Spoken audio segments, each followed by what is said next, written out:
ام بتحلم انه كنت مجهزه لاولادها، تجيبهم على بيتها، تحطهم بتختهم، ضرب البيت وراح كله. This is the biggest displacement center in Sidon in South Lebanon. This was supposed to be the Lebanese University, one of the main faculties of the Lebanese University in the south, but now it has been turned into a shelter for people who have moved here, either from border towns in the south, which have turned into war zones, or from other towns which have been included in the blanket evacuation order issued by the Israelis. There are around 2,000 people who live here, among them newborn twins.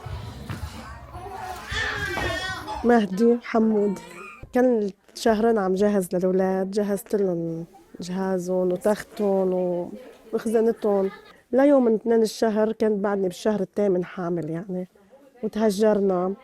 قد ما صار فينا صدمات على الطريق، ودقوا لجوزي هددونا نطلع من البيت بدهم يضربوه وهيك.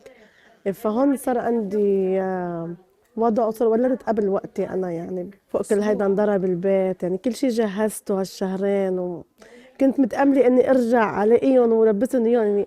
كل أم بتحلم إنه كنت مجهزة لأولادها، تجيبهم على بيتها، تحطهم بتختهم، ضرب البيت وراح كله. بدي على ونهار إنه الله يهدي على البال وننسى الحروب وتروح، وهالجيل ما يعيش نفس المرحلة. نحن يعني كبرنا قبل عمرنا، نحن عم باخد أمل منهم وقوي من هالولاد هالقد يعني. بطلع فينه الحمد لله، خلقوا ما صار لهم شي على الطريق، والحمد لله عم بحاول قد ما فيني أكون قوية.